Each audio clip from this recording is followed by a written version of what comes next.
ready to talk hockey. Streaming from the Oilers Live studio. Subscribe or follow today. Hey, it's Michael here with another Oilers Live Tuesday. We've got Dash, my sometimes guest, mostly co-host lately, on for another Tuesday night winning edition as the Oilers clinch second in the Pacific Div, which means they get home ice advantage for the first round. Exciting night, and they did it without any question marks, I think. Great game tonight. Dash, we're going to get into that and some other storylines from around the league and lots of great stuff. How are you doing? I'm pretty fantastic. I get to talk hockey with my handsome Haligonian hunk. You bet. He's oozing testosterone as he got off of his league final tonight, and I don't think we want to talk about the results, so we'll talk about the Oilers' results instead, buddy. But yeah, I'm doing good. Thanks for having me on, as always. That's right. We won't talk about that game. It didn't quite go as planned, but we know that as Oilers fans, after 10 years of dealing with that, we know what that means to not go as planned. Hey, 5-1, pretty convincing win tonight. I don't give me your rundown, or if you like. I mean, you can respond to what I have to say about the game. Let's do that. I always let you go first, and then I get to respond to your view of the game. So tonight you get to respond to my view of the game. I thought, first off, this was about as convincing an Oilers win as we've seen in this stretch. The Oilers have been playing outstanding hockey for some time now, since Woodcroft was put behind the bench. And you know what?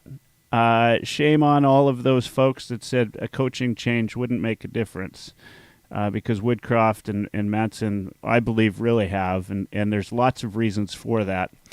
But what I noticed tonight, and I've been starting to see this last game, and there's going to be blips.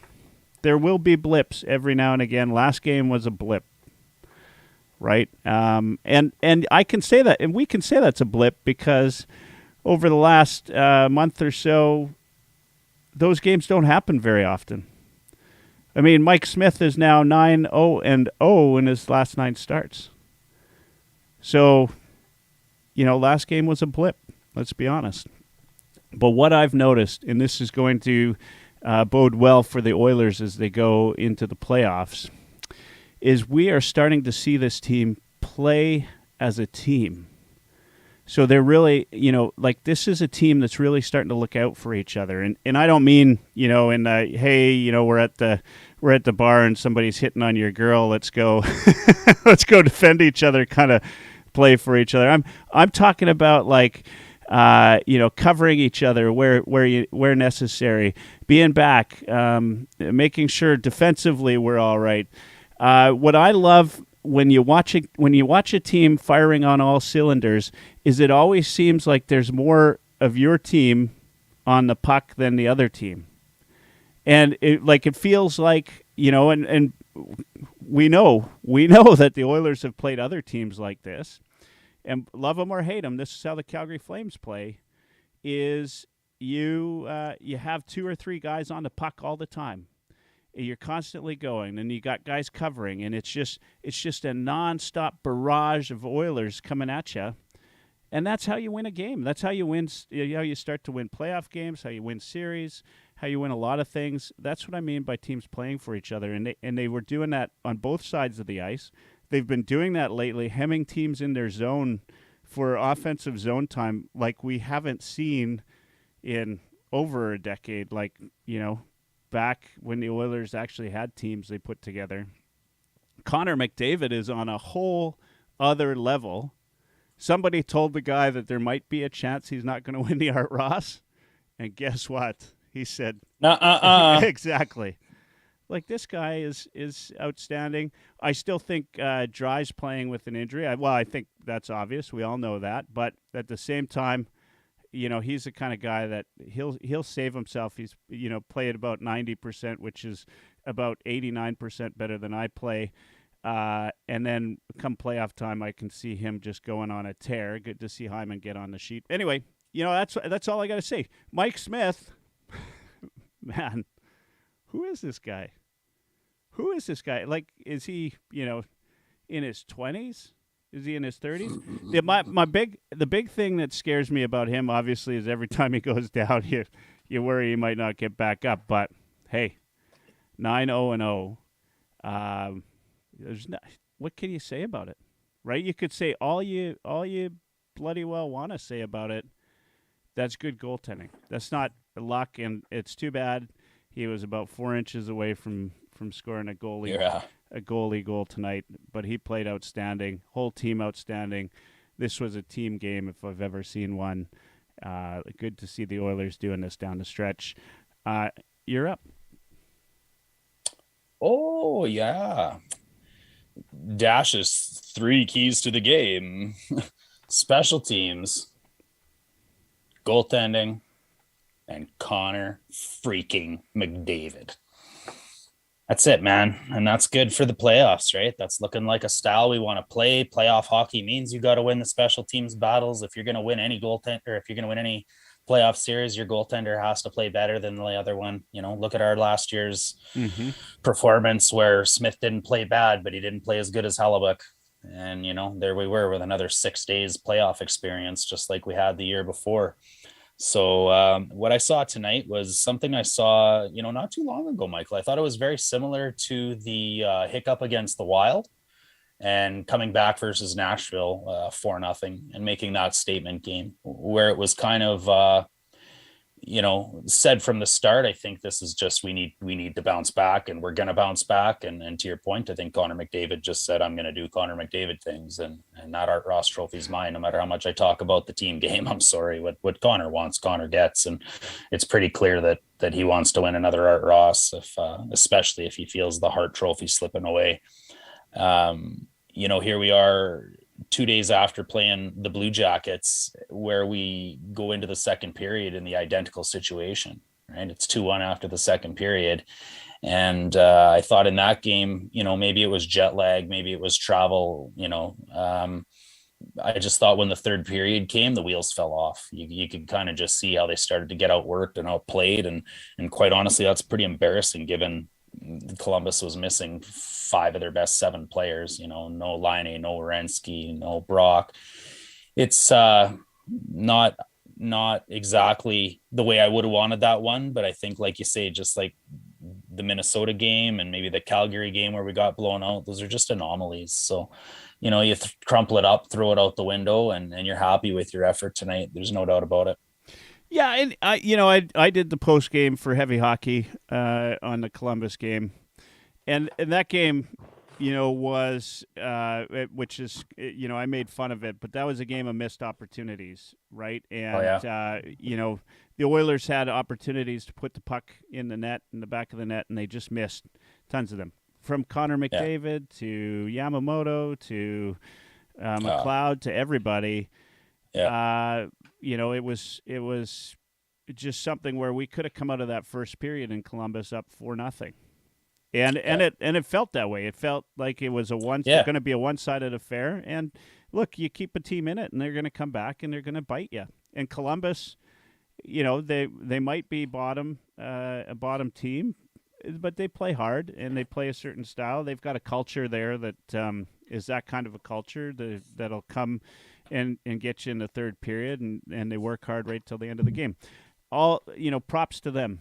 The Oilers didn't have a great second and third, I thought, in that game, and their second wasn't terrible, but you saw it starting to slip away come the third period, obviously. And Columbus was top 3 in the league in third period comebacks and overall comebacks in the NHL. So it's a team that has that, like you say, the culture for it, or the hunger. Yeah, and so you know what, it's going to happen. As I said, it's a blip. You're going to have blips. Very few teams will make it to a cup or anywhere winning 16 in a row. They'll lose. They'll lose a game. Not before anybody says anything. I'm not saying the Oilers are going all the way to the cup, as much as I'd love it. And this was an exciting game. There's still work to be done, but. My point is every team's going to have blips, including the best teams. Connor Connor McDavid's Connor McDavid. What are you going to say about him? I mean, So lucky. yeah, the guy just has, I don't know. I was going to say he's got two speeds, but he's got one speed and it's all out. And you know what? He's got two speeds more than everybody else. That's maybe what it is. And you know what I love is I've been saying this for about a week and a half now. The games are getting that playoff feel to them. Oh, and, yeah. Teams are hooking and holding like they haven't done. I thought the officiating was a little bit crap both ways tonight. Like I didn't love it. Columbus game too. Yeah, Columbus game too. And but Connor's finding a way through it. And I feel like if you go back to 2017, he had, and he was still young in the league, I thought, and he didn't play as well as we expect for Connor McDavid. But I mean, the league's got to be put on. Dude, he was 19. Exactly. Or 18. Exactly. Yeah, he was young in the league, right? 20. Yeah. I mean, the league's got to be on notice. This is not the same guy. Mm-hmm. This is not even the same guy from last year. Like we are about to witness playoff McDavid, I think, for the first time. Let's hope so. Yeah. No, I believe it. I believe it. I believe part of it comes down to coaching and feeling comfortable with the organization and the players in it. Part of it comes down to that guy, Evander Kane, right? Mm-hmm. Like somebody who can look. We love Puljujarvi. I love Puljujarvi. He changes the outlook of a team, of a line. I believe that. But he's had some trouble finishing, and that definitely, right? That definitely gets in people's minds. But Evander Kane has not had any trouble, and he's helping out. Rob's on YouTube right now. Buzzy. He says Kane makes Connor play bigger. Absolutely. Freaking-lutely. No doubt about it. Who did okay.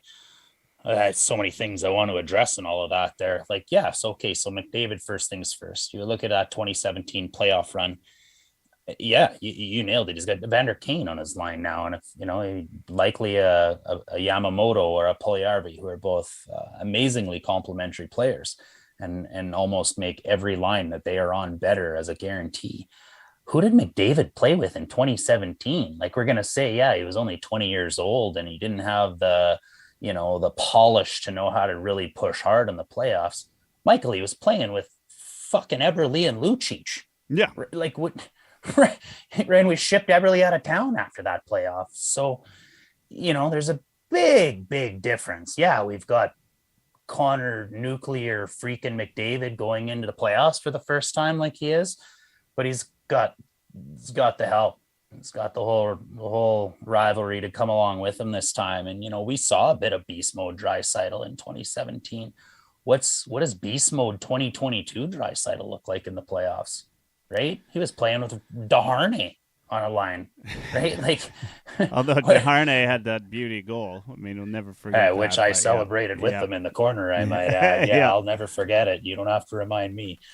Draisaitl sauce pass from the corner to Desharnais, top of the circle. Anyways, so there's all of that. Man, Smith, how old is he? Is he 39? Is he 29? Is he? I don't know, man. But let me just say this. All last year, perhaps, all the offseason, we all worried about Smith getting hurt. You're worried about Smith falling over and not getting up and having to hit his life alert button. And here's the thing, man. Is this a fair question? Every team goes through injuries, yes or no? Yeah, absolutely. Nashville Saros went down tonight. Boom. Every team goes through goaltending injuries, yes or no? 100%. Yeah. What does this list have in common, Michael? Saros, Jari, Halleck, Demko, Leonard, Brossoit, Price, Allen, Holtby, Bishop, Hill, Mrazek, Blackwood, Craig Anderson, Freddie Anderson, Matt Murray, Antti-Raanta, Carter Hart, Korpisalo, Malcolm Subban, Jonathan Bernier. Did I miss any? I don't think so. What do they all have in common? Well, they couldn't cut it as forwards. Oh, yeah, that too. And they're all hurt. And they're all hurt. I was right. Every one of them's hurt. Right. Yeah. Yeah, you were. Yeah, they Yeah. couldn't cut it as forwards. How many of those names did the Oilers throw around this year? How many of those names did we throw around this year? As if we haven't talked about Halleck and Korpisalo and Mrazek and Holtby and Halleck. They're all hurt. Yeah. Guess who isn't hurt right now? Yep. Mike freaking Smith, who just tied Andy Moog and Tommy Salo's record for 9 consecutive wins as a goaltender for the Oilers. He's 1 win away from tying Grant Fuhr's record. Unbelievable. So, you know what? Who would have bet on this, dude? We all wanted Smith on the LTIR to finish off the year so we could bring up Skinner and to have him sit the entire next year so that we could get rid of him and not have him. And here we are all singing his praises and riding his coattails. And I put out a tweet, that was a poll on Twitter about a month ago. And of all the goaltending options, Smith was last in that poll. And I guarantee if I ran that poll again, he'd be a runaway winner for first in that poll. And, it's funny how the league works, isn't it, buddy? Yeah, absolutely. So, goaltending is voodoo, and here we are. So I thought that he made the save of the game. I thought that save at the end of the first period was the momentum changer in that game. I think that could be a 1-1 game and go on the other way instead of, so there it is. Another save when we need it again too. And I've been screaming for that for a while now in terms of Oilers goaltending. And so we now, and look, I've said this many times on this show. I'm always happy to eat crow if the Oilers are doing well because of it. Hey, Michael, do you think the Oilers are going to make the playoffs this year? Yeah, exactly. There's nothing more that I love than being proven wrong that a guy can actually do what he's set out to do. And Smith has done that to me. And you know what? Three games into this streak, I was still doubting Mike Smith. Mm-hmm. But at 9, I'm not going to doubt him anymore.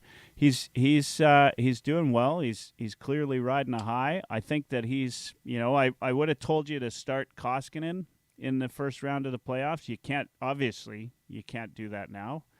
If although it's become quite clear that that's not the intention now, right?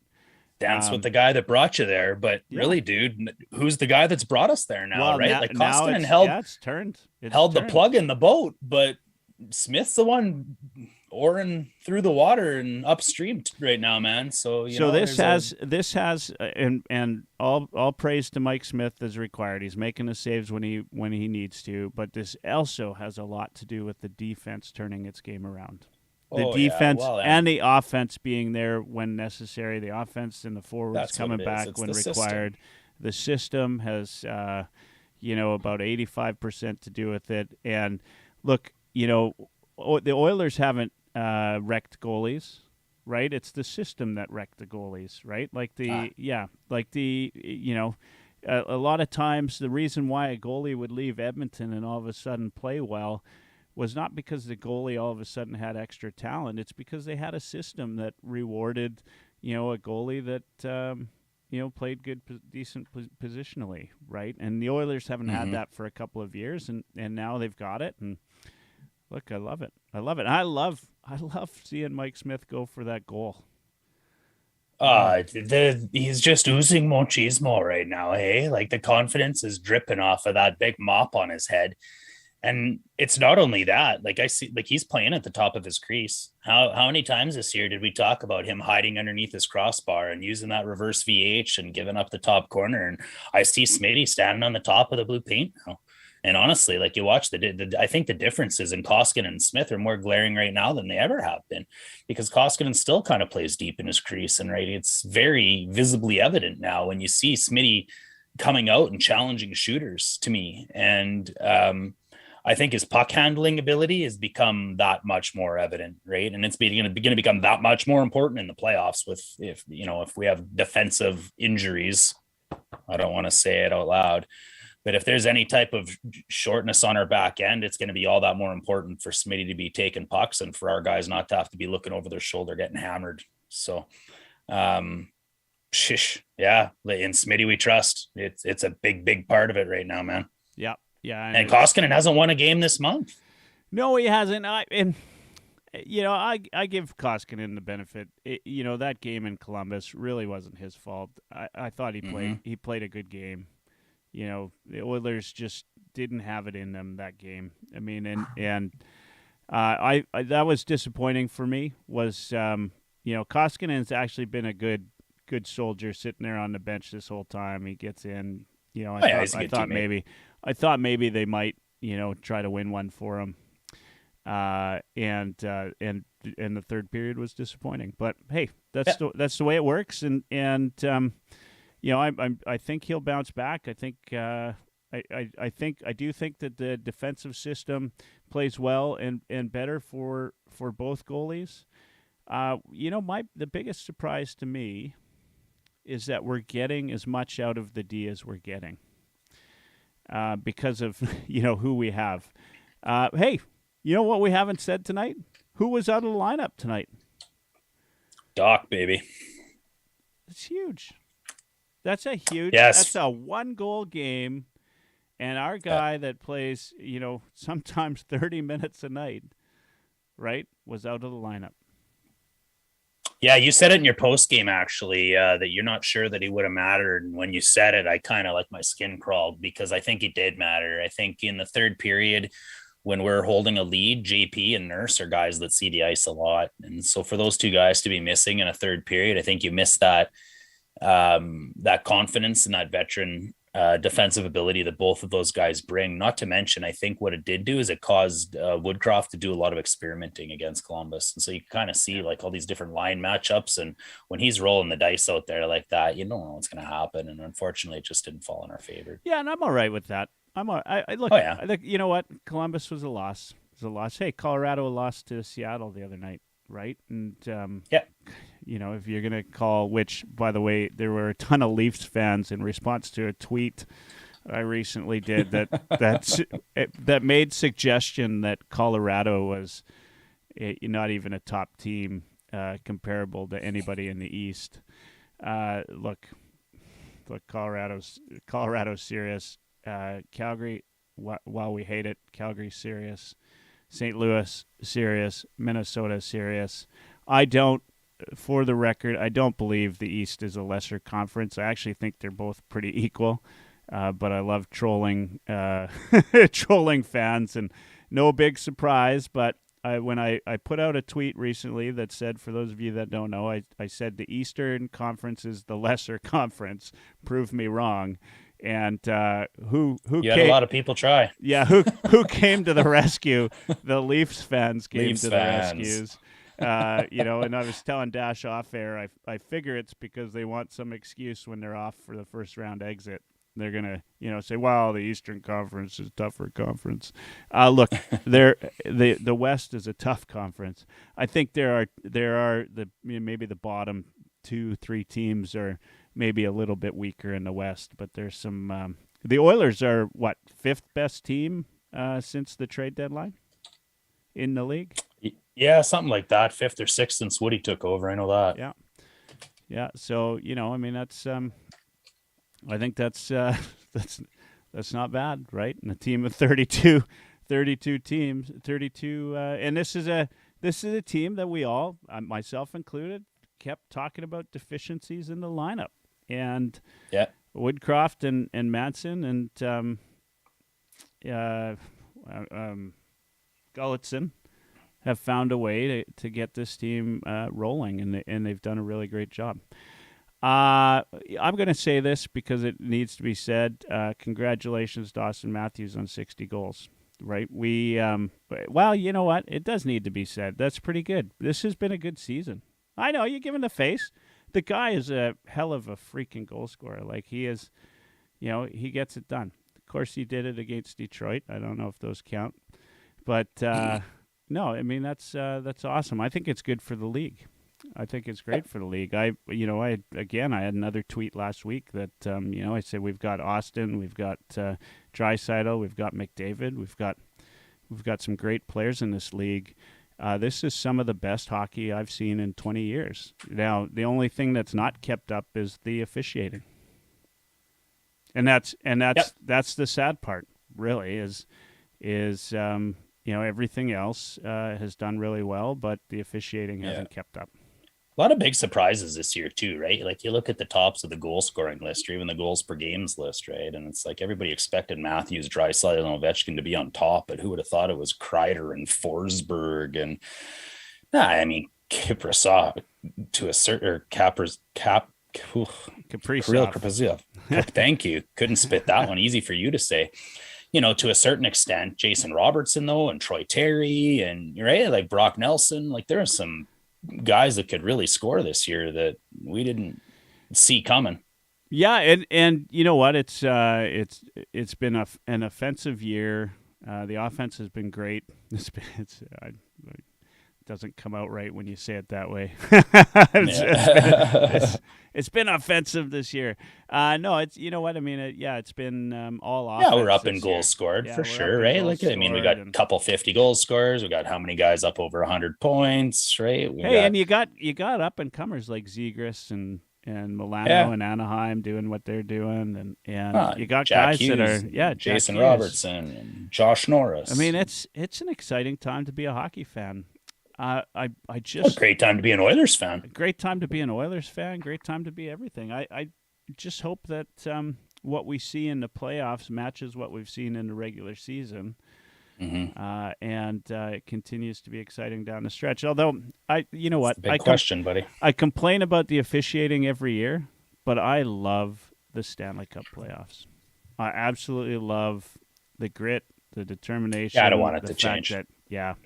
You talk about 16 games to win it all, and they're grueling, right? Like just the day after and hearing about the surgeries that are going to happen and all of the things that teams went through to get there. Nothing like it. Nothing like watching Patrice Bergeron had a punctured lung and Chara had a shattered jaw. Yeah, exactly. Right, like it's absolutely outstanding. So I hope that I do hope that the officiating's better, but I will every year I say playoffs, but I watch them right to the end and love every moment of it. Yeah. All right, what else? What other storylines are out there for tonight? Well, NHL wide, I think there's a lot if you want to talk about it. I think there's a few storylines within the game still, to be honest, right? I think you got to make it said that Connor McDavid scores his 8th point in 2 games against the Penguins this year. He goes 1G and 3 apples in both games versus the Penguins. He sets a single season career high in points, passing Sidney Crosby's best season of all time while playing Sidney Crosby. Sets a career high in goals with 44, and he's got 18 points in 10 career games versus his childhood idol. That's phenomenal. Seeing that stat on the board, that's ridiculous. Like Connor, so go ahead and I don't. I mean, comment there, and I got a few more for you. Yeah, too. I did bring up something, and it's not Connor McDavid related, but I cannot. For me, and I watch, I think like you, but I watch a ton of hockey.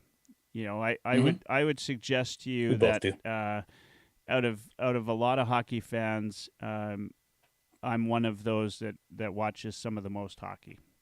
So you can't ever accuse me. My point in saying that is you can't. We delayed the show so we could watch the finish of the Flames game. Well, that's exactly it, right? Like, I watch as much Flames hockey as I do Oilers hockey, and I don't know how many times I catch people commenting about Connor McDavid who've never watched a freaking Oilers game. Right. Drives me nuts. You cannot comment if you've never seen the kid play. Because he is on, even when he's had a 1-point game, there's about 10 highlights. He's just they like, and tonight's no different. There's nothing different about tonight. It was the same thing. The difference always is, did the other guys finish the play? Right? Did the other guys put the puck in the net? Right? Or sometimes there's some nice defensive plays. There's some good defense in this league. Give him that. But he is on another level. There's a lot of nights where he could be 5, 6 points. Nights like tonight where he's 4 points and it looks like he could have had 5 or 6. He almost had an assist rate 30 seconds into the game tonight. He had nos in his skates, man. Like he was just going tonight. Yeah, man. I hope he keeps flying and going that all the way into the playoffs and through the playoffs. Another level Connor, man. There's no doubt. And it always happens when it seems people are questioning whether he's the best, right? That's when he seems to turn it up to, he'll try to tell you that it doesn't matter, but Huberdeau ties him in points, and then all of a sudden it's like Connor's on a whole new level. I mean, that's unreal. What more can you say? We watch them. Everybody that's watching tonight and everybody that's commenting, and thank you to all the people tuning in across all the platforms.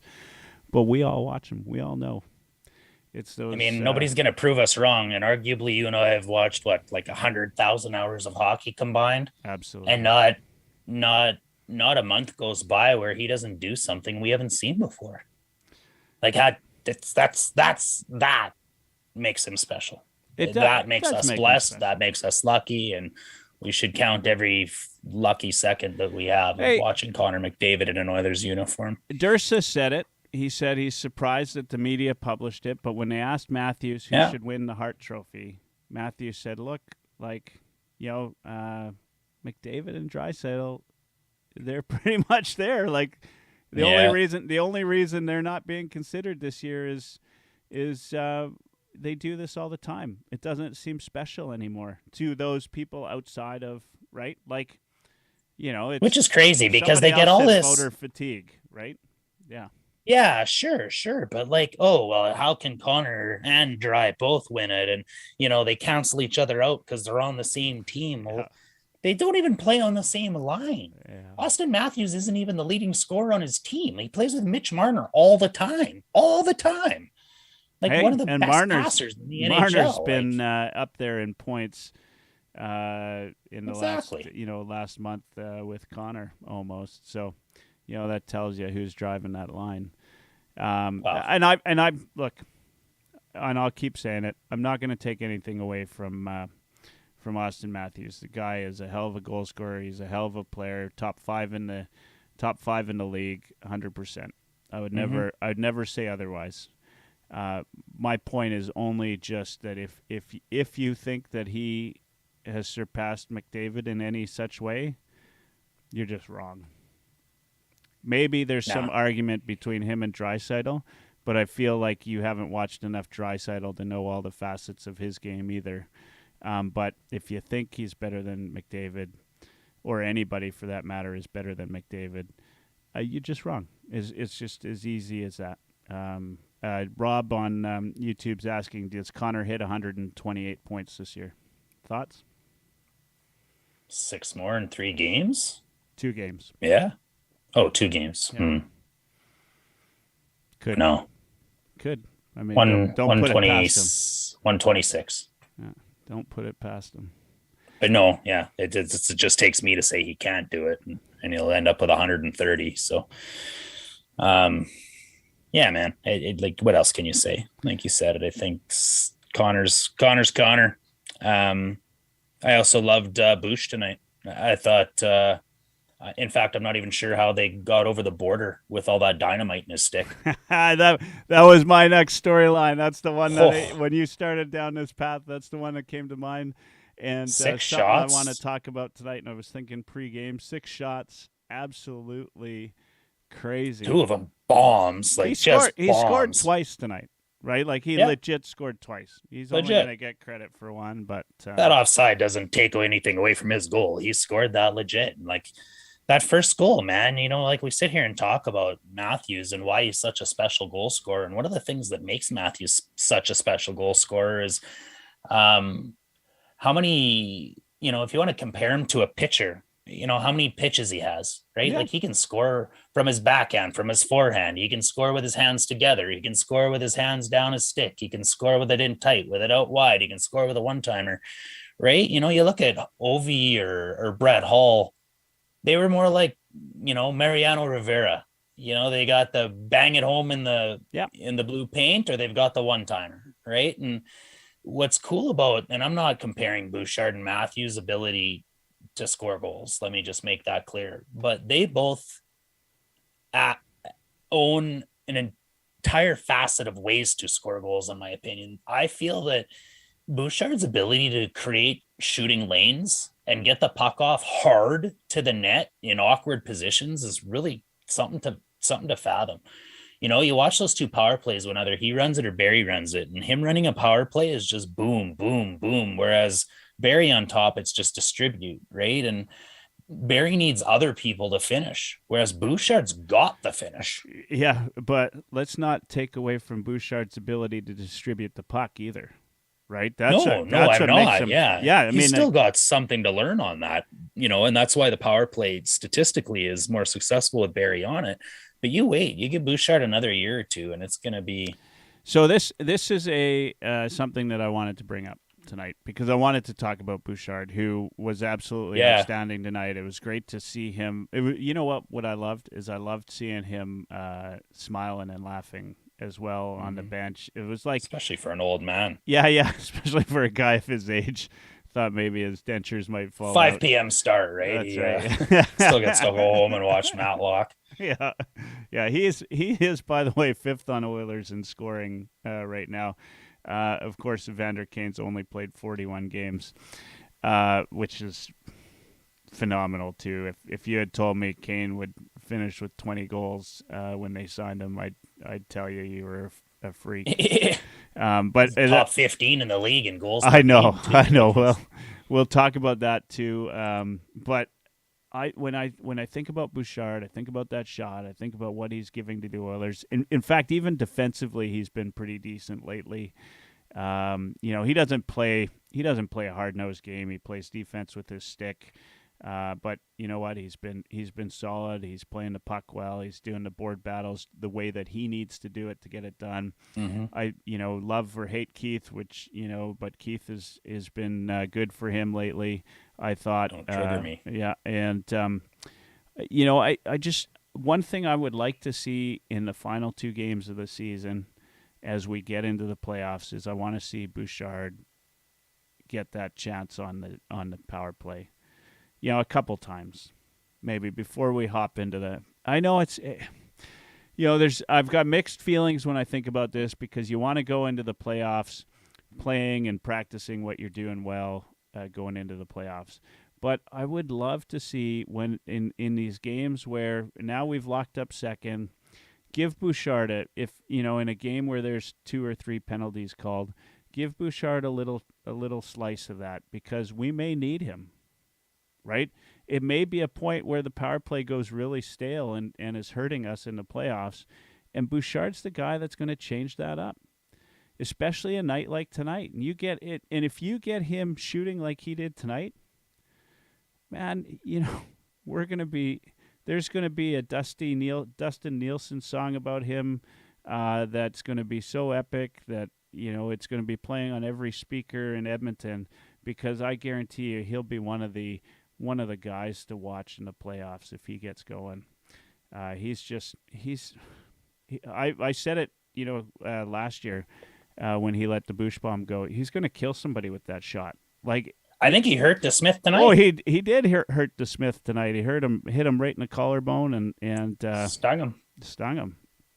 Outstanding. I mean, absolutely. Nice to have those 2 tools on the back end, though, right? Like, I think even as we go through the playoffs, and march up systematically versus other teams, right? Like, maybe, hypothetically here, but maybe LA is better at shutting down, the goal line opportunities because of Quick's athleticism. Whereas, in a different team, if we happen to get to the second round, they might be better at covering the point shot, right? And you see Washington deploy that power play where they've got Carlson set up on one side or Kuznetsov set up on one side with Ovi on the other and Backstrom distributing. And, you don't know who to cover, right? It's just you're going to get a bomb from one of those two. And, I think when Bouchard's there and Draisaitl as well, and now you've got those two guys. Whereas, when that's not clicking and that's not working, then you can go the Barrie way and just cycle the puck down low. So, yeah, I thought it was good to see that tonight. I want to jump on some of your stats if I can with Bouchard, because I did a little bit of research before we got on. You talk about Bouchard getting the opportunity on the power play, but his bulk of minutes have come 5-on-5, obviously, this year. He's played quite a bit on the penalty kill, but when you analyze his 5-on-5 play, he's actually 10th in the NHL in 5v5 points for defensemen. For defensemen, yeah. He's 5th in the NHL for defensemen in 5v5 shots. He's 4th in the NHL with like IFF, which is like the individual Fenwick, 5-on-5. And that individual Fenwick is like basically how many shots you create versus how many shots you keep out of your own end. And he's 4th in the NHL. Darnell Nurse is 2nd, by the way. And sure, he's 10th in the league in giveaways and he's 33rd in the league in takeaways. And, but he does all that while he's 65th in the league in time on ice for defensemen 5-on-5. None of that surprises me. And let's be honest, it's his rookie year. Mm-hmm. Like whatever, I know he's not eligible for the Calder, but this is his rookie year. Yeah. He's spent his year in the taxi squad last year. Yeah. He played 20 games prior. Well, you know what? Just looking it up now, it was his 100th game tonight. Yeah, and he's 48 points in 100 games. Not too shabby. He's pretty good, man. He's got 48 more 48 more points than I have in the NHL right now. That's not too bad. It's all right. Not too bad. I still got a chance. Yeah, I don't know about that.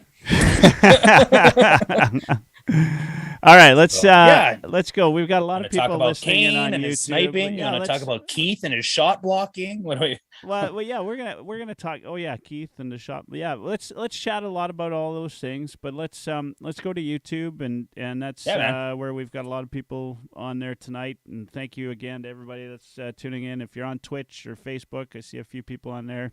Unfortunately, we can't see what you're saying on Twitter. So if you're on Twitter tonight, switch to go to youtube.ca/heavyhockey. While you're there, maybe hit the subscribe button. But right now, let's see. Okay. Neil, I am really enjoying the trolling Michael. Hey, I've had some fun. To that point, Neil, and thanks for that comment. It just this year, I was a couple months ago, I realized that I was the bait. Like every time some Leafs fan would say shit, I would go, yeah. And I just decided, look, I'm not going to do it anymore. I'm going to be the guy. And I don't ever post anything on Twitter that's like that, like a hot take, unless if I've seen the opposite take done by a number of fans on the other side. So like the Eastern Conference is the lesser conference tweet, that's because I saw a couple people kept tweeting how the Eastern Conference is far superior. So anytime you see something like that, please feel free to jump in. For some reason, it's almost always Leafs fans that take the bait, and I'm starting to really enjoy it. I was told a couple of things: delete my account, erase the tweet, hop out of the gene pool, stuff like that. Yeah. Okay. Rob. Twitter's awesome. Fazio, the Kulak pickup is great for depth. Absolutely. Yeah. What do you think? Hey, look good in the top pairing tonight. Yeah, I thought that was great. You look at the top 5 defensemen time on ice tonight, they're only like a shy under 2 minutes apart. And everybody played between 19 and 21 minutes, basically. Yeah. Outside of Russell, who maybe struggled again after being Chris the highlight reel Russell for the previous 3 or 4 games. Yeah, he had one where he sent it up the ice almost for the breakaway. It was decent. Him and Barrie aren't a good pairing. They haven't been in the past either. Yeah. Yeah, I mean, neither of them are known for their big defensive minutes. Russell obviously is known for getting in front of a puck, right? Like every time I think of Russell, I think of Adam Sandler there taking going into the pitching batting cage and taking pucks to the. Oh man! All right, let's see. Neil, I didn't love the refs against Winnipeg last year. Was when we were talking about the officiating in the NHL. Connor McDavid hasn't drawn a penalty in 2 straight playoffs. Let's maybe start right there in game 1 and try to get that happening. I legit think that's going to change. Like, I think that's going to be a little bit different this year. I'm not expecting a miracle. Like, it's not going to be tons of change, but I think that'll be there. Yeah. Rob again. When's the last time this team had 3 solid lines and a 4th that could surprise? When is the last time? 1990. Yeah. 2017 was not bad. I don't know that we had 4 lines, but we were all right. We were doing all right. The difference, like, as I said, 2017 was very similar in that the team played for each other, right? I was talking about that earlier. Like, that was a team that kind of got on the horse together and got off the horse together. They were good. We did that. Connor hit 128. That's Zach Cassian playing second, third line. That's Mark Letestu. That's right. Like, that's Drake Kajula. That's not the depth, man. Like, listen to the names we're saying here. That's Jujar Kara, and this not is not team. The same depth. This is a different team, but 18-year-old Jesse Puljujarvi as opposed to. Yeah. Here's an interesting one. Neil Garrity. By the way, we'll get you. Neil and I have been talking for a little while. I'll get him as a guest on the show. We'll get you on some time. They need to abolish the Hart Trophy. Most goal and most points is all you need. MVP is the Ted Lindsay. I'm not against that. The trophy's fine. It is what it is. I think they need to do it. Lindsay's the one that people care about. Most outstanding player. I think they just need to change the name of it. Most outstanding player, as voted by the NHL Writers Association or whatever they're called. How many Ted Lindsays does Austin Matthews get in his career? He might get one this year. He might. A Lindsay? You talk about half the league gets to vote on it, right? In the Eastern side, they see Matthews more than they see McDavid. Like, Huberdeau was asked the same questions Matthews was asked as to who should get the Hart, and he said Matthews. So I don't doubt if that was the Hart, not the Lindsay. Yeah, but I don't doubt if he had a vote, he'd vote Matthews, and he sees Matthews more often, right?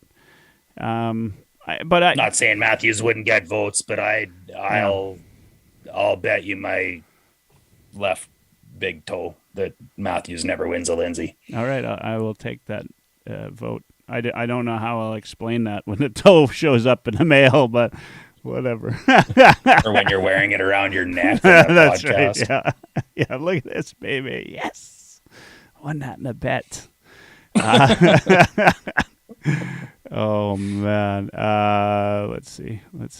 You know what? I've been so wrong this year on everything I've said. I kind of feel like I should just start saying shit, and then for those of you that are tuning in, we've got one of the guys, Josh from Tough Call Pods, thinking about doing a bit of maybe a heavy hockey network hype video or something. I'm not quite sure yet what he's planning on, but he's asking everybody for stuff that they've said throughout the season that has turned out to be accurate or good analysis, and I started thinking about what I've said, and I thought, oh man, like, am I ever right? I don't know.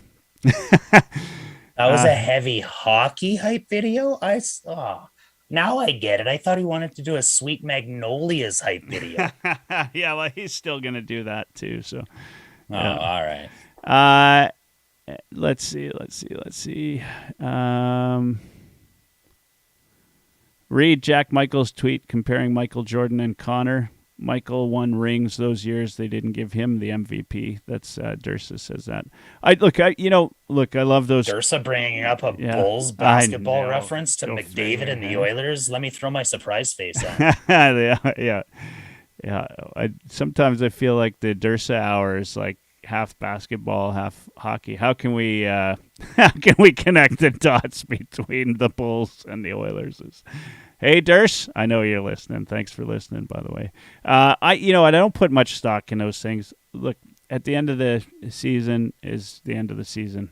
Whoever lifts the cup. And I will tell you this, talking about Connor McDavid putting the league on notice, the Tampa Bay Lightning have put the league on notice. Like, this is like, ripping it up. Oh, man. You want to be scared of a team going all the way again? Like, don't kid yourself.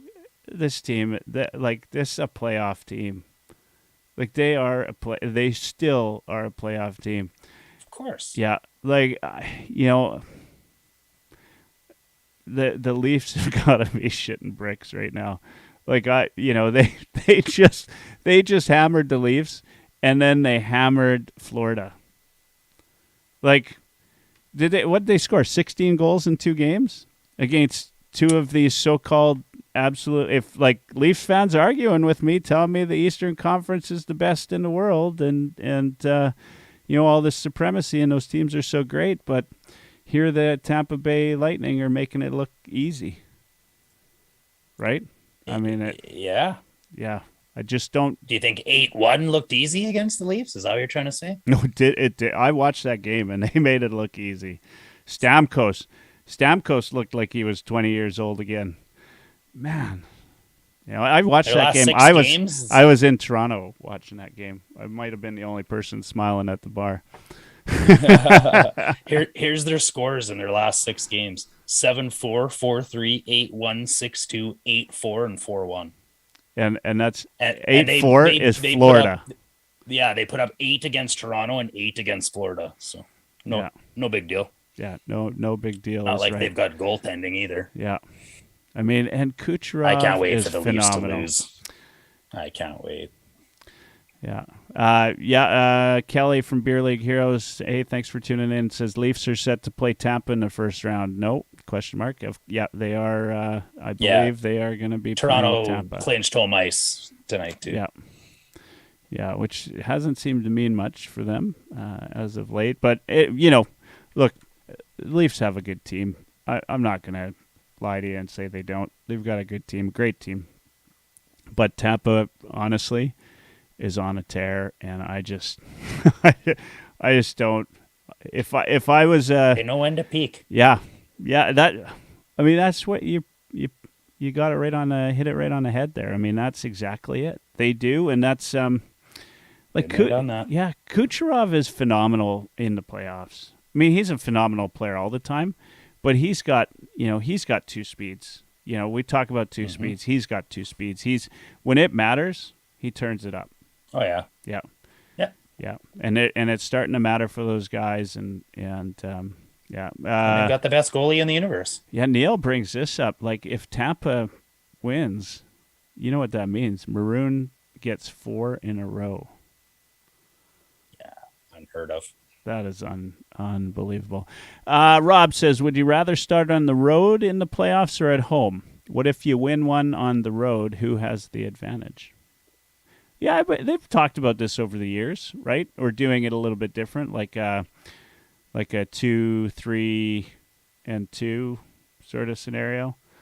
What do you think about that? What would you? I mean, does it matter? I'd rather have home ice advantage. So I mean, if we have home ice advantage and we start on the road, is that his scenario? Because I still want home ice advantage for 4 of the 7 games, or for the majority of the games, because we need the line matchups. We need to keep Connor away from Dano and Kopitar if possible. And, it's impossible to avoid both of those guys. But, I think it's going to be a big part of the factors for our success. Yeah, Doughty being out of the lineup advantage, I don't care. Well, Nurse too, though. Yeah, I think Nurse will be back.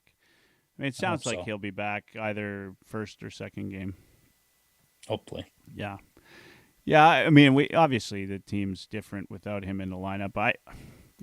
I still contend. I don't think it would have made a massive difference in that Columbus game. I just don't think the team had it that night. Yeah. Not to mention, look at our record at home, right? Yeah.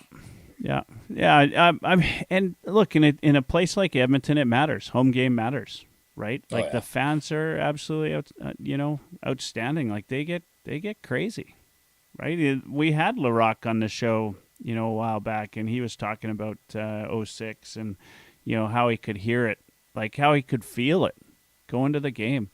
I remember 06, like just walking outside on a game day. Oh. Like I had shivers. I'd have shivers. The whole city had a feel, man. There's no doubt.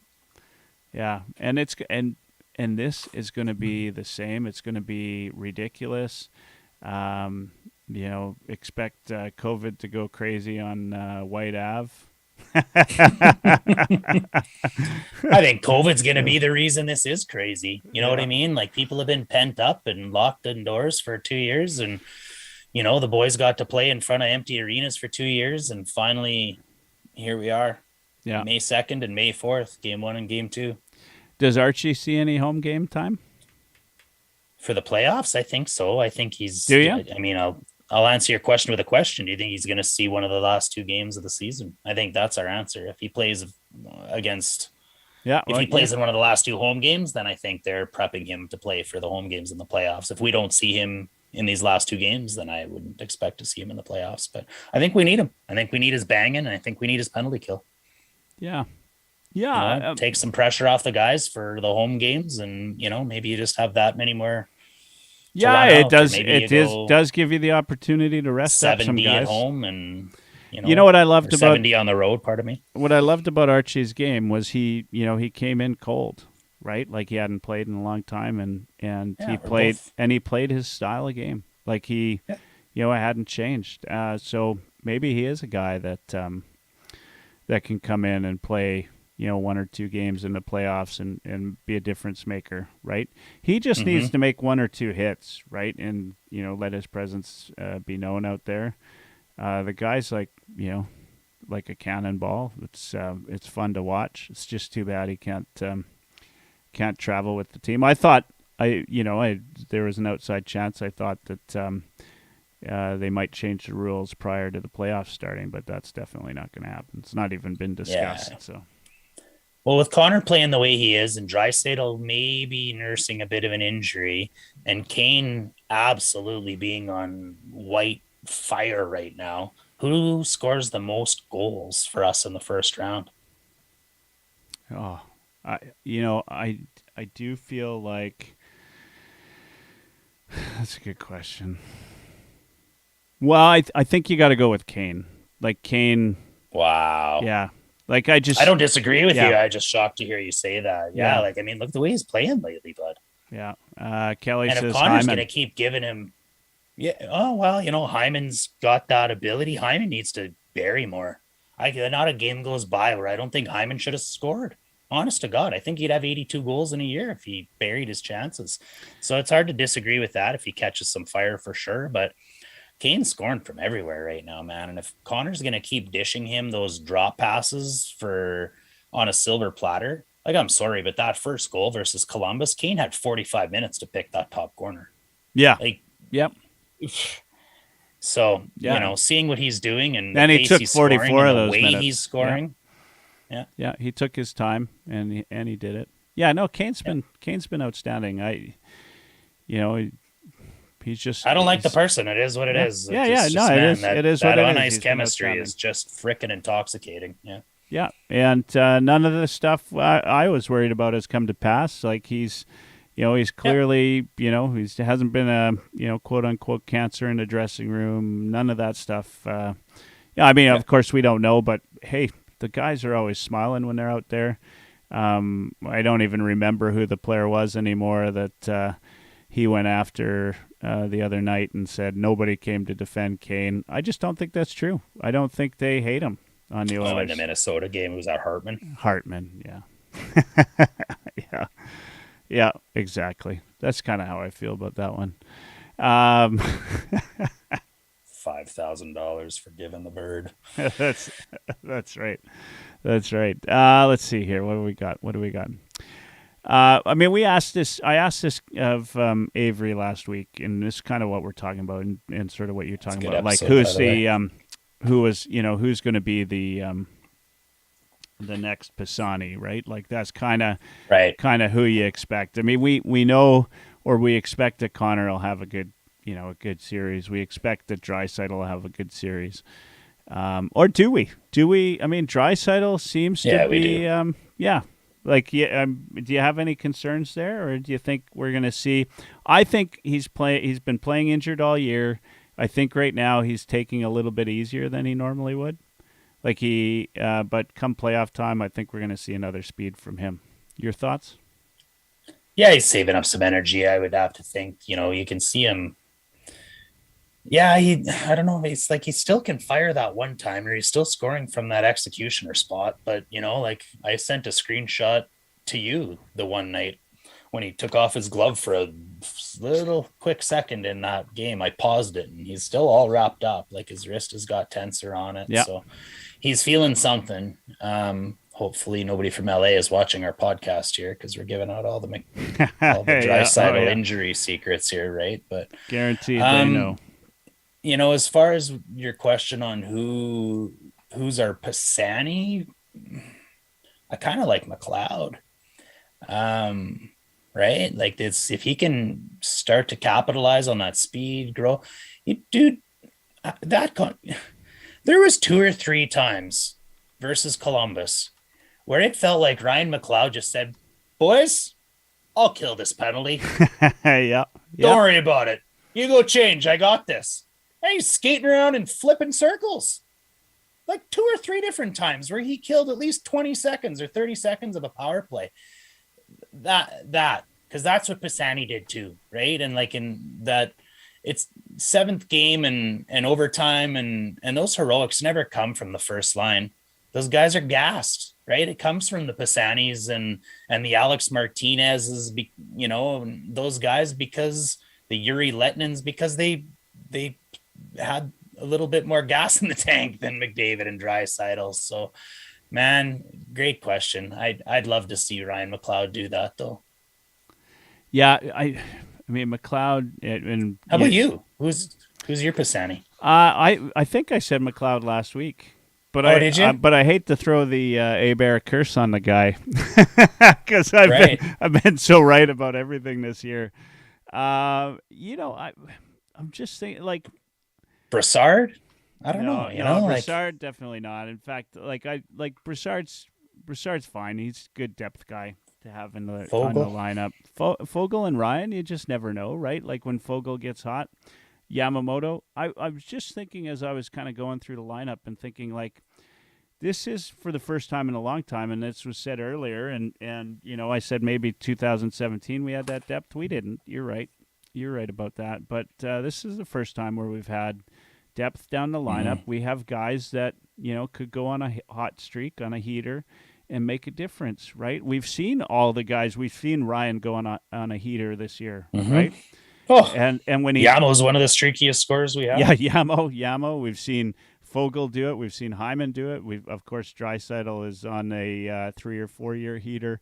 McLeod, I think that we're waiting to see McLeod actually get that heater going, but in fairness to him, he's not been put in the position to do it yet. Like, this is the first couple games where he's kind of played up in the lineup without Puljujarvi. So when Puljujarvi is back, you got to think McLeod's going to draw back, but it could be anybody. I mean, your guess is the only there's a couple people I wouldn't guess. Probably like Cassian or Shore and maybe Broussard, the guys that played our 4th line tonight, might be the only guys that,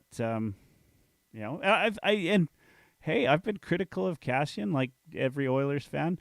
I think he's played decent lately. I think Cassian was the Pisani in 2017. He was, yeah. Yeah. You probably had Wolverine sideburns shaved in your face for part of those playoffs, right? And I don't know. Yeah, here's a dark horse for you. Stauffer hinted at Holloway getting called up. Yeah, I mean, Stauffer.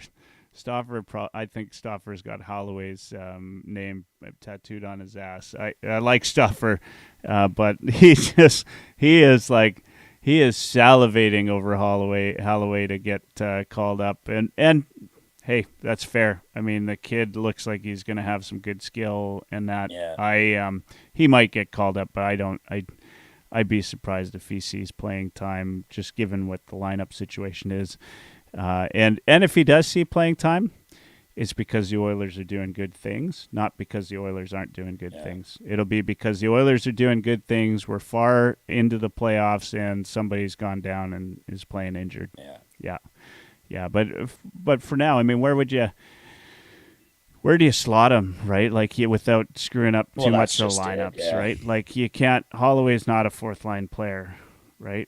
Like so there's really no point. Maybe you put him on with Nuge on the third line. I don't know.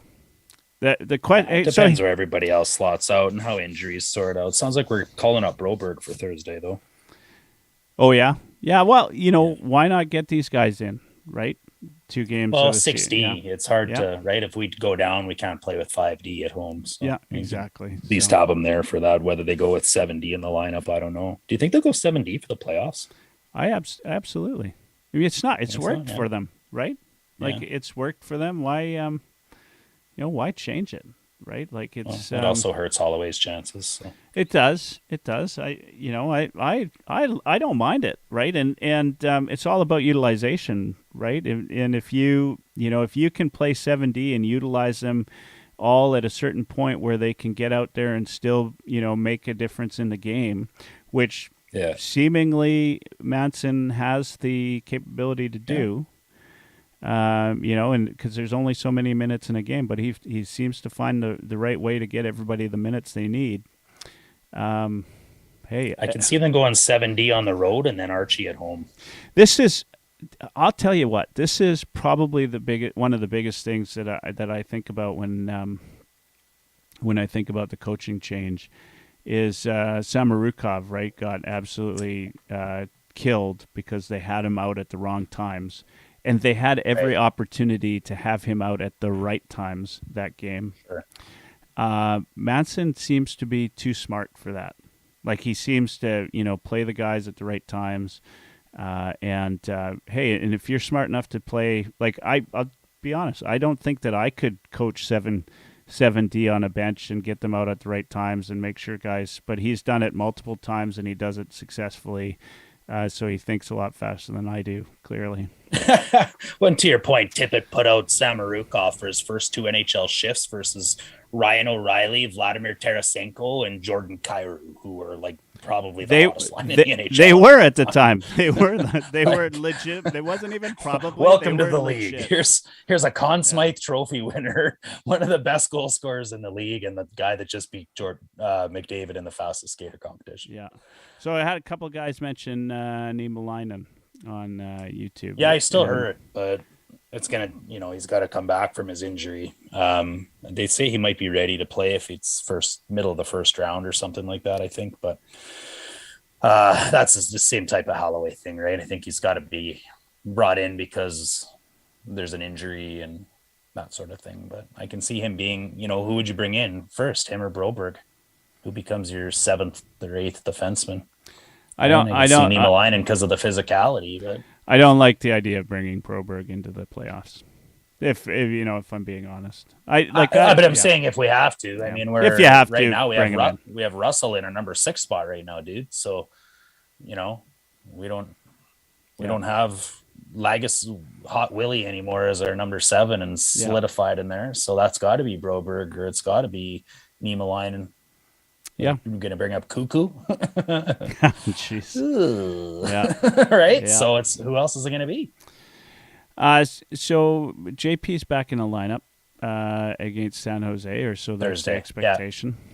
Yeah. What do you do with the? Do you move McLeod back to 4th line? Or McLeod played a little bit of both tonight. He was centering the 3rd line for bits and pieces as well as playing on the 4th. So I think, that's the spot for McLeod, I think. So pretty much same lineup, maybe move McLeod back and then Yamo, you move him back to the 2nd line, or you think JP starts on the 2nd line? I don't care which one of those two is on the second line, to be honest. I don't think it matters. They make whatever line they're playing on better. It's the greatest thing about those two guys. So they play the top two right wing spots. And yeah, I prefer to see JP on with Draisaitl and Hyman, if I'm being honest. Yeah. I mean, I know Draisaitl and Yamamoto had some chemistry back a couple of years. I don't think they've ever fully regained that. And I think that's what, when Oilers fans say we need Draisaitl and Yamo together, that's what they're looking for.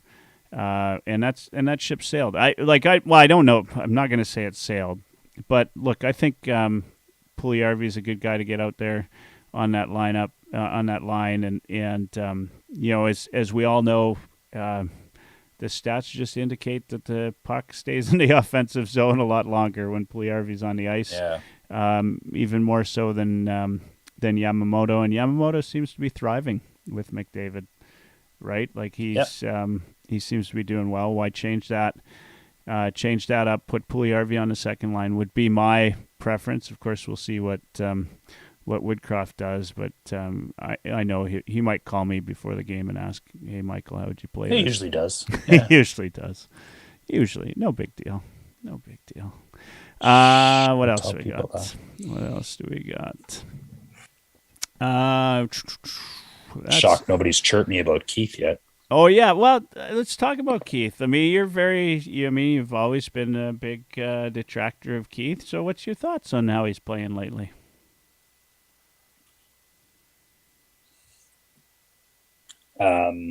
Yeah, just fine, I guess. I don't mind the matchup. I don't mind him paired with Bouchard. I do think that pairing's been okay. It started out shitty. Shitty, right? Yeah. It sure as hell did. And it was at the Minnesota game. Is that the one where he was out for all 4 goals? And, Bouchard was out there with him. And that's our veteran defenseman that's supposed to be, protecting Bouchard, not the other way around. That said, he's filling in just fine. He's an adequate frickin' defenseman. You look at the salary, fine. It doesn't make sense. You got to take the salary out of it. But at this point, right? It doesn't matter. And you have to. Yep. I get that. But at the end of the day, he's still a defenseman that needs either second pairing or, in sheltered minutes. And I think when he goes into the playoffs, it's going to be hard to shelter those minutes if we don't have Doc. So that's going to be tough. And, here we are in a game where we just talked about the Oilers kicking the shit out of the Pittsburgh Penguins, to be quite frank. And Duncan Keith had a -10 relative Corsi, and he had 4 scoring. He contributed to 4 scoring chances for and 9 against, and he contributed to 1 high danger scoring chance and contributed to 6 high danger scoring chances against. And that's in a game where we won 5-1 and controlled the puck and controlled the play and cycled like Lance Armstrong.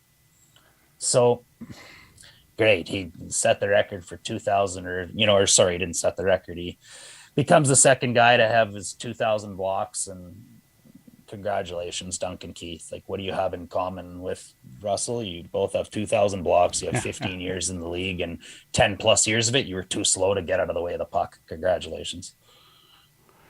Yeah, I mean, I feel like a lot of your analysis of Keith comes from a bad place. if we get to the second round of the playoffs and Duncan Keith is an intangible contributor and he's making the right plays and we're in the second round and we're fine, then it was just fine. But your fear is the same as mine, which is the same as Jason Gregor's, which is the same as everybody other expert that comes on, and our goaltending has to be there and our defense has to show up. And I'm not convinced at this point in time that anybody other than Darnell Nurse, thank God Cody Ceci has played as well as he has, but the list after that is not strong. Every single one of those defensemen after those guys need sheltering, and you can't shelter guys in the playoffs. Now, you said it, Manson's done an excellent job of it, but can he keep it up? I don't know. Yeah, I hope so. I think he can, but my point is that I don't think Keith is as bad as you or like sheltered or not. I just think that he's been playing well. I think he's not what we're paying for him. There's no argument there, right? Like I this to me this is a little a la Lucic, right? Like a guy gets signed to a contract that he'll never live up to.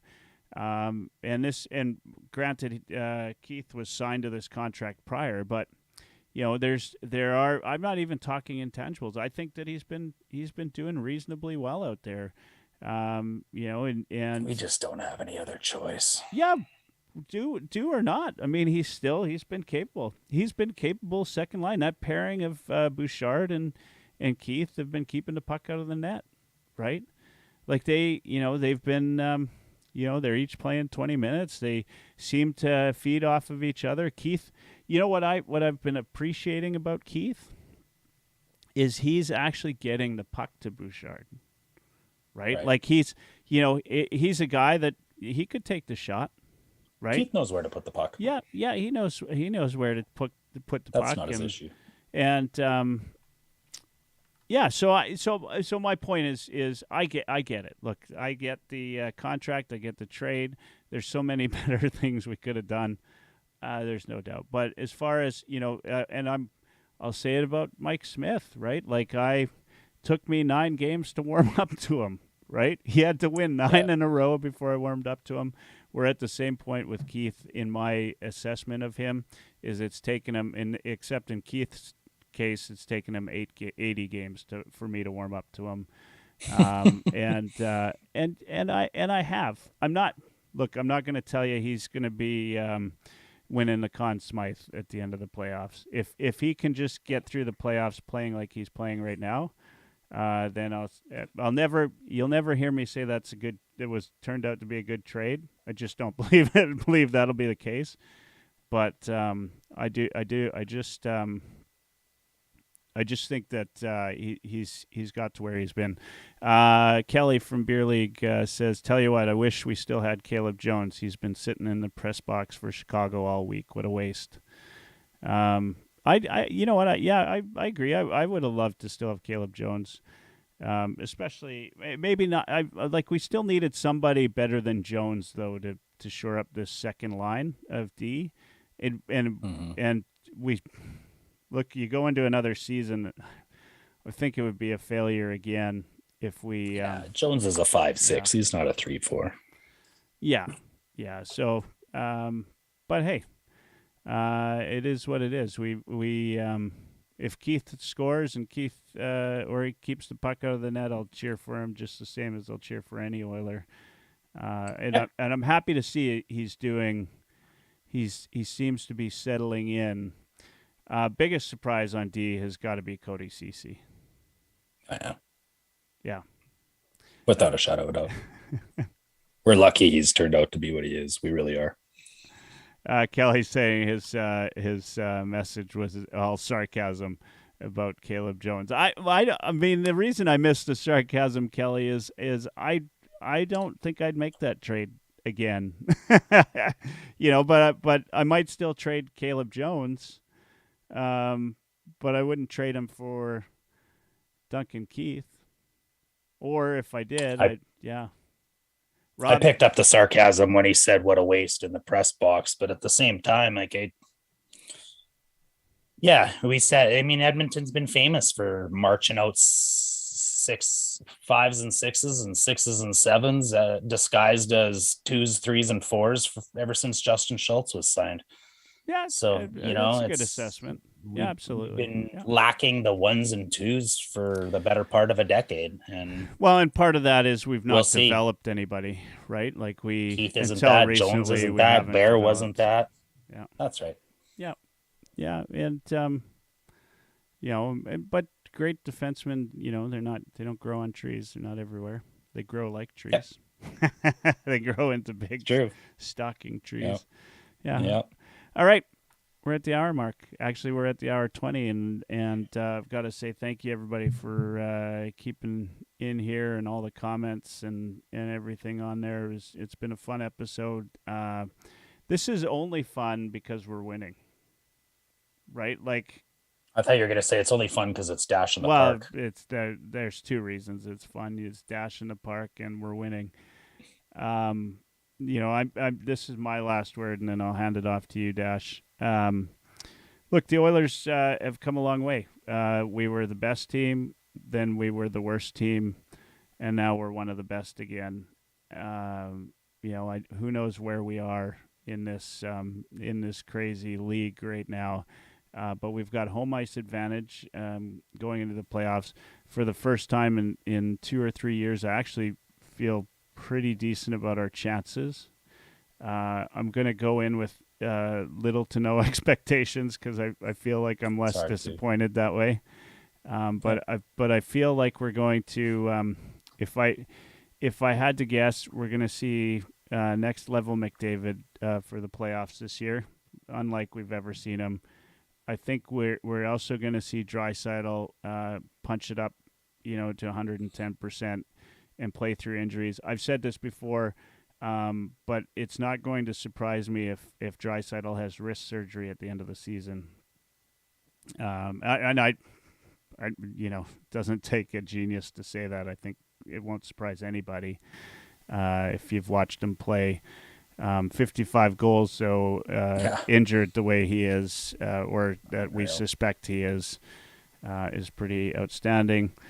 Anyway, I'm along for the ride. I just feel really good about this team. I feel like we're seeing other stuff. There's there's still part of me that's scared about the goaltending, and but I tell you what, Smith is. I'm happy to eat crow on that. Happy to eat crow on Kane. I ate crow. When Yamo got sent down way back, and then he came back up. I always said Yamo wasn't going to play any NHL games after he got sent down, and then he comes back and he changes the world for the Oilers that season. I said the Oilers weren't going to make the playoffs this year. I figured that they changed the coaching too late. A lot of things I've said that I think you said at one time Tippett wouldn't get fired. You know what, and I firmly believe that too. Right? I thought that Holland wasn't going to do it. I didn't think I didn't either. But. And the reason was because I thought there were points at which I thought if he didn't get fired now, he's never getting fired. But that's hey, right. I'm happy to be wrong when it comes to Oilers winning games. All right, I've said my piece. Dash, thanks for joining me again on the show. I believe sometime in the next couple weeks, so guys, stay tuned. We're going to have Russ Courtnall and Jungle Jim on from the Suspendables. Should be fun. Those guys have some great stories. And, of course, Russ knows hockey better than anybody, having played the game for a lot of years. Yeah, yeah, exactly. So we'll hopefully we can talk some playoffs. Make sure you I keep saying it, but we need your subscribes on YouTube. So go youtube.ca/heavyhockey, hit the subscribe button. Check out we do a post game after every episode. In fact, Dash and I are probably going to record one just after this. So check that out too. Thanks, guys. And Dash, on to you for the last word. Perfect. Thanks again, buddy. Appreciate being on this as always. Always a pleasure. One of my favorite things to do is chatting Oilers and chatting hockey with you, whether it's live on the mics or our private threads and heavy hockey, which are incredibly entertaining. One of my favorite parts of being on this network, to be honest. All that said, positives for the Oilers, positives going into the playoffs, home ice advantage. Looks like game 1, game 2 is set for May 2nd and May 4th. I will be at the May 4th game. So looking forward to that big time. And let's hope that we pull it off and our playoff run lasts longer than 6 days like it did the last 2 years. All that said, in Oilers talk, I think it is important that we address a couple of losses in the NHL world. So if you don't mind, Michael, I maybe like to use the last word just to say, whether it was losing Mike Bossy or Guy Lafleur, it really, makes all of us and should make all of us stop for a second and realize that, these are people and they're vulnerable. And crazy to have two of the best lost in the same week. You know, Mike Bossy was an essential part of one of the best dynasties in the history of hockey, and potentially the most dominant dynasty in the history of hockey. Nobody has won more consecutive Stanley Cups than the New York Islanders did in that time. And Mike Bossy was arguably, you know, an essential part of it with that line of him and Trottier, and, you know, perhaps and arguably the most pure goal scorer we've ever seen. You know, he came this close to scoring 50 goals 10 straight years. And if he'd have played more than 63 games in his final year, I'd have believed we'd have saw 50 goals in 10 years. And guys, he only played 10 years. So, you know, Gretzky only did it 8 times. That's pretty good company to keep. Guy Lafleur is the first and true NHL flower. I know Mr. Hebert wears number 10 on his back, and it's because of Guy Lafleur. Maybe this is one of those times he'd love to punch that mute button and jump in. So I'll on his behalf say how much that the man meant to him, how much he respects him, how much he watched him growing up, and he's not the only one. You know, for a point in time, Guy Lafleur is one of the best players in the NHL and the most dominant player in the NHL. So, you know, to lose two guys like that is unbelievable. You know, Guy Lafleur was, you know, yeah, he was a dominant player, but what's maybe even more impressive was just how transcendent his reputation is and was, and how prominent of a place that he occupies just in the psyche of people. And, you know, that's not just in the province of Quebec either, you know, that's across the country. So, Mr. Bossy, Mr. Lafleur, may you rest in peace and rest in a manner like you do in our memories, which will be bright forever. Good night, everybody.